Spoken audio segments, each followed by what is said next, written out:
तो दलितों की सबसे बड़ी नेता जो मानी जाती हैं मायावती जी, जिसका कोई भी विरोध नहीं करता है। तमाम जो इस समय जो उनके पार्टी में जो गतिविधियां हुई आकाश आनंद को लेकर के, आनंद कुमार को लेकर के, अब सवालों के घेरे में है। तो दलित वोट बैंक को लेकर के जो राजनीति जो चल रही है, या पीडीए का जो फॉर्मूला दिया है आप लोगों ने, किस तरीके से अब स्टैंड लेगा, और मायावती को लेकर क्या स्टैंड है आप लोग? हो सकता है औरंगजेब की कुछ गलतियां रही हों, वो अपनी जगह है, उसकी इतिहासकार जो व्याख्या करें, लेकिन भाजपा उन्हें सिर्फ और सिर्फ हिंदू मुस्लिम के नाते मुस्लिम विरोधी जो मानसिकता है उसे औरंगजेब से जोड़ के दिखाने की कोशिश करती है।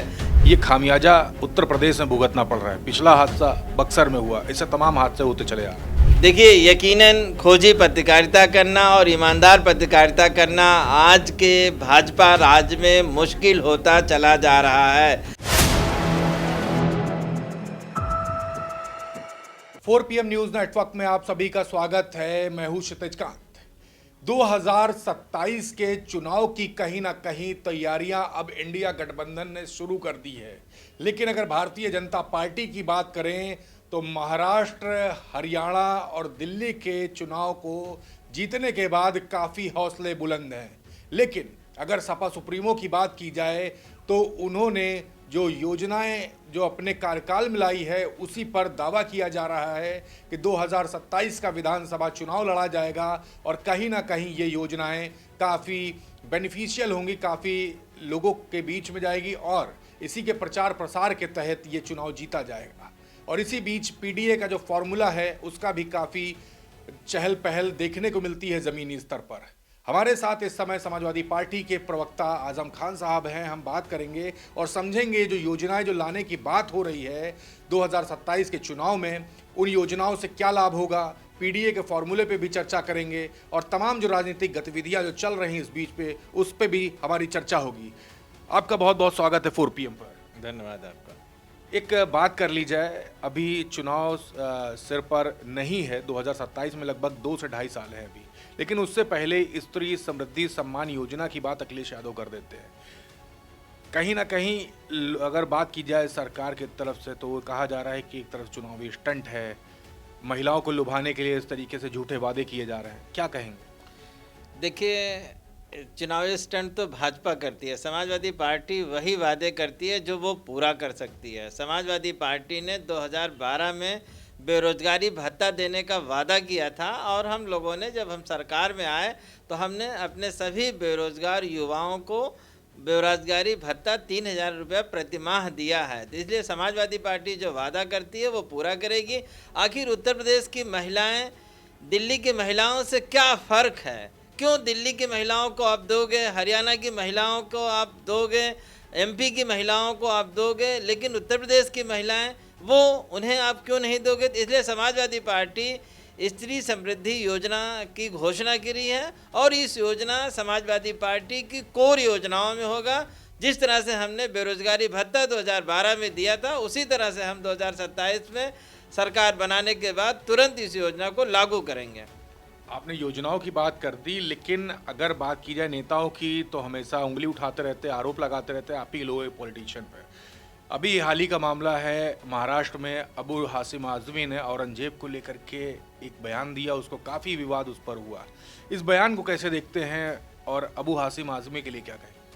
देखिए, अबू हासिम आजमी जी ने जो बातें कही हैं वो इतिहास के परिप्रेक्ष्य में कही हैं, भाजपा के एजेंडे के परिप्रेक्ष्य में नहीं कही है। इतिहास क्या कहता है? इतिहास किसी भी शासक को अच्छा और बुरा दोनों कहता है। इतिहास किसी को एकांगी व्याख्या नहीं करता है। आखिर अशोक महान है, अशोक महान ने अपने 99 भाइयों की हत्या करके सत्ता हासिल की थी। तो अगर औरंगजेब ने अपने भाइयों की हत्या करके सत्ता हासिल करी थी, उस टाइम राजतंत्र में होता ही यही था कि अपने भाइयों, अपने जो भी उत्तराधिकारी होते थे उनके बीच संघर्ष होता था, और फिर सत्ता का राजा तय होता था। तो वो एक नॉर्मल प्रक्रिया थी। प्राचीन इतिहास में, मेडुअल इतिहास में उत्तराधिकार की नॉर्मल प्रक्रिया है कि जो सत्ता के अधिकारी हैं उनके बीच सत्ता संघर्ष होगा, जो जीतेगा जो बचेगा वो राजा बनेगा। इसको भाजपा क्रूरता में लेती है, ये भाजपा की गलती है। हो सकता है औरंगजेब की कुछ गलतियां रही हों, वो अपनी जगह हैं, उसकी इतिहासकार जो व्याख्या करें, लेकिन भाजपा उन्हें सिर्फ और सिर्फ हिंदू मुस्लिम के नाते मुस्लिम विरोधी जो मानसिकता है उसे औरंगजेब से जोड़ के दिखाने की कोशिश करती है।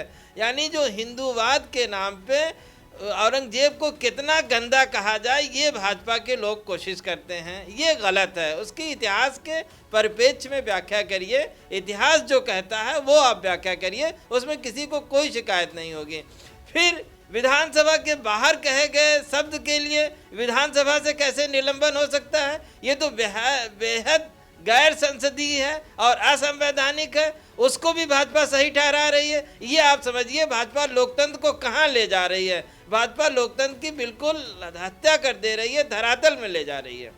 आप लोग की बात की जाए, अभी लोकसभा चुनाव हुआ 2024 का, उस बीच में एक लाल किताब लेकर अखिलेश यादव, सपा सुप्रीमो, चाहे राहुल गांधी की बात करें, लेकर के मैदान में उतरे। रिजल्ट काफ़ी अलग था।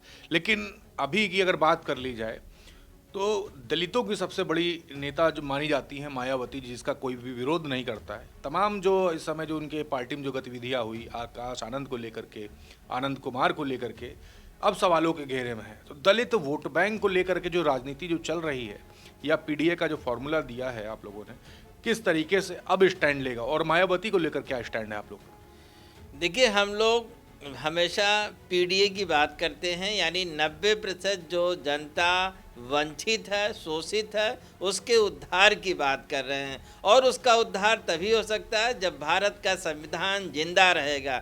जो अल्पसंख्यक है, दलित है, पिछड़ा है, उसको संवैधानिक अधिकार जो मिले हैं वो भारत के संविधान से मिले हैं। इसलिए संविधान मुख्य मुद्दा लोकसभा में रहा है। संविधान अगर नहीं होगा तो दलितों को ना तो बोलने का अधिकार होगा, ना तो नौकरी का अधिकार होगा, उनका आरक्षण छीना जाएगा और उनकी आर्थिक स्वतंत्रता के साथ साथ अभिव्यक्ति की स्वतंत्रता भी छीनी जाएगी। आखिर अबू आज़मी की अभिव्यक्ति की स्वतंत्रता छीन ही तो रहे हैं ये लोग।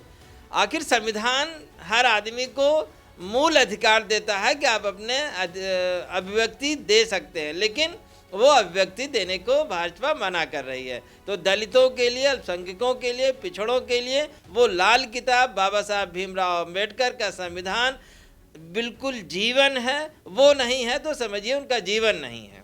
अभी की बात की जाए, आपने संविधान की बात तो कर ली, लेकिन सीओ संभल काफ़ी चर्चा का विषय बने हुए हैं। अनुज चौधरी जी, तमाम जो उनके बयान हैं, अब उसको लोग अपने ट्विटर हैंडल पर, अपने सोशल मीडिया प्लेटफॉर्म पे काफ़ी वायरल कर रहे हैं। उनका बयान था कि अब साल भर में 52 जुमा होते हैं, लेकिन होली एक ही है, और कहीं ना कहीं कंट्रोवर्शियल बयान था। देखिए, जो सीओ का बयान है वो चाटुकारिता का बिल्कुल हाई लेवल है। मतलब चाटुकारिता इंसान को इतनी नहीं करनी चाहिए कि वो कानून ही भूल जाए।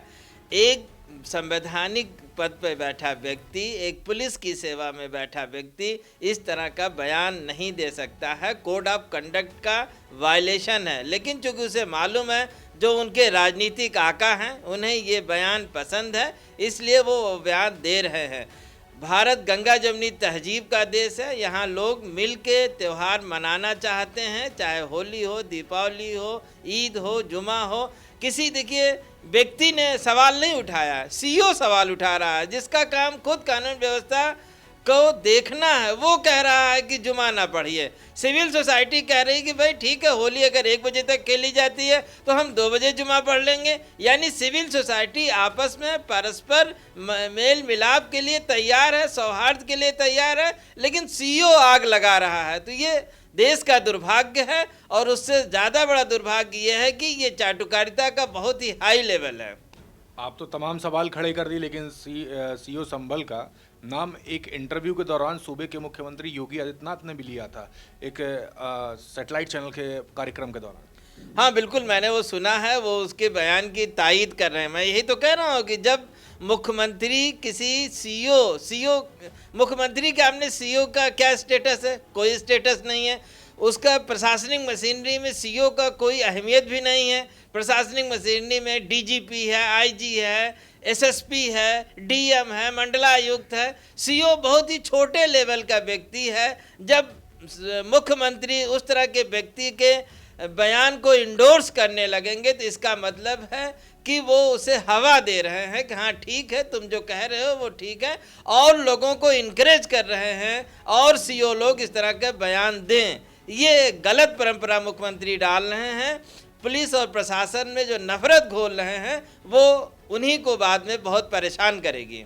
आपने कानून व्यवस्था की बात की, अपने जवाब के दौरान कानून व्यवस्था की बात करें, लॉ एंड ऑर्डर कहीं ना कहीं बड़ी दुहाई दी जाती है, लेकिन अभी एक पत्रकार की हत्या हो जाती है सीतापुर में, और जो अपनी कलम जो बिकने नहीं देता, आवाज़ जो बुलंद करता है, कहीं ना कहीं उसको ये खामियाजा उत्तर प्रदेश में भुगतना पड़ रहा है। पिछला हादसा बक्सर में हुआ, ऐसे तमाम हादसे होते चले आ रहे हैं। देखिए, यकीनन खोजी पत्रकारिता करना और ईमानदार पत्रकारिता करना आज के भाजपा राज में मुश्किल होता चला जा रहा है। जो ईमानदार पत्रकार हैं उन्हें किसी भी तरह का कोई संरक्षण नहीं मिल रहा है। हमारी मांग है कि सरकार को कम से कम पत्रकारिता को चाटुकारिता में ना बदलने दे, उन्हें संरक्षण दे। जो भी खोजी पत्रकार हैं, जो भी ईमानदार पत्रकार हैं, उन्हें संरक्षण मिलना चाहिए। लेकिन भाजपा उन्हें संरक्षण नहीं दे रही है, पुलिस प्रशासन उन्हें संरक्षण नहीं दे रहा है, बल्कि खुले उन्हें जो लोग धमकी देते हैं उन्हें संरक्षण देते हैं। ये दुर्भाग्यपूर्ण है। पत्रकारिता को संरक्षण दिया जाना चाहिए। पत्रकारिता लोकतंत्र का स्तंभ है, उसकी सुरक्षा की जानी चाहिए। एक सवाल है, आप ही के घटक दल रहे चुनाव के दौरान सुभाषपा में अरुण राजभर का बयान तमाम सोशल मीडिया पर वायरल है, जिसमें अभी हाल ही में उनके कार्यकर्ता के ऊपर थाने में हमला हो जाता है, उसका तमाम बयानबाजी होती है। और ओम प्रकाश राजभर के दोस्त हैं दयाशंकर सिंह, उन्होंने बयान दे दिया कि यूपी की पुलिस वो पुलिस नहीं रही, अब जो भी आंख उठाएगा उसका कलेजा निकाल दिया जाएगा। तो इस तरीके की बयानबाजी जो हो रही है एनडीए गठबंधन में ही दो मित्रों के बीच में, इस पे आप लोग क्या सोच रहे हैं? देखिए, ये तो पियरका चाचा का बड़बोलापन ही था। उन्होंने ही कहा था कि पियरा गमछा पहन के थाने में चले जाओ, थानेदार को झकझोर के चले आओ। तो कार्यकर्ता ने उनके अपने नेता पे भरोसा कर लिया, लेकिन नेता ने थानेदार को शायद मैसेज नहीं दिया था कि भाई हमारा कार्यकर्ता आएगा तो उसे सम्मान करिएगा। थानेदार ने उसको झकझोरने के बजाय थानेदार ने उनको झकझोर दिया। ये बेहद गलत है। हम लोग बार बार ये कह रहे हैं, कानून की सीमा होती है, थानेदार की एक सीमा है, पुलिस की एक सीमा है। उस सीमा से पुलिस को किसी भी नागरिक, चाहे वो नेता हो चाहे आम नागरिक हो, उस सीमा से बाहर पुलिस को नहीं जाना चाहिए, उसका सम्मान किया जाना चाहिए। भारत के संविधान ने जो उन्हें संवैधानिक अधिकार दिए हैं उसकी रक्षा होनी चाहिए। संविधान, बार बार हम लोग संविधान क्यों कहते हैं? आखिर उस व्यक्ति को स्वतंत्रता है ना, जीने की स्वतंत्रता है, व्यक्ति की स्वतंत्रता है। थानेदार ने उसकी बात क्यों नहीं सुनी? सुनना चाहिए था। जो कानून के दायरे में होता वो करता, ना कानून के दायरे में होता तो उसके सम्मान के साथ खिलवाड़ करने का कोई हक थानेदार को नहीं है। तो इसलिए बार बार हम लोग कहते हैं, धीरे धीरे भारतीय लोकतंत्र और भारतीय संविधान की हत्या भाजपा कर रही है और भारत को तानाशाही की तरफ ले जा रही है, लोकतंत्र विरोधी ताकतों के हाथ में ले जा रही है। एक आखिरी सवाल कर लेते हैं। अब तो चुनाव दो साल बाद है, तमाम अंतर मंत्रणा चलने लगी होगी। मैनिफेस्टो को लेकर के क्या कुछ सोच रहे हैं?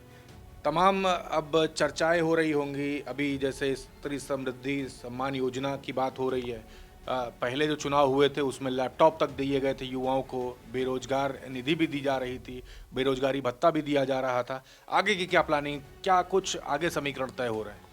देखिए, समाजवादी पार्टी 2027 के चुनाव का कोर एजेंडा है सामाजिक न्याय, यानी उत्तर प्रदेश से गरीबी दूर होनी चाहिए। जो गरीब है उसका जीवन स्तर सुधरना चाहिए, चाहे हमें उसके लिए बेरोजगारी भत्ता देना पड़े, स्त्री सम्मान निधि देना पड़े और किसी भी तरह का उन्हें आर्थिक सहयोग देना पड़े। हम चाहेंगे कि सामाजिक न्याय जो भारतीय संविधान में है वो पूरा हो। हमारा सेंट्रल आइडिया सामाजिक न्याय है और गरीब का उत्थान हो, किसान का उत्थान हो, युवा को रोजगार मिले और ज़्यादा से ज़्यादा उन्हें सरकारी नौकरियों में लिया जा सके। ये सारी चीज़ें हैं और इसको एक पूरे फॉर्मेट के रूप में आगे आपको मिल जाएगा। लेकिन सामाजिक न्याय के साथ साथ गरीबी उत्थान, किसानों का उत्थान, नौजवानों का उत्थान और जो सामाजिक सौहार्द है वो कैसे बना रहे, ये प्रयास होगा समाजवादी पार्टी का।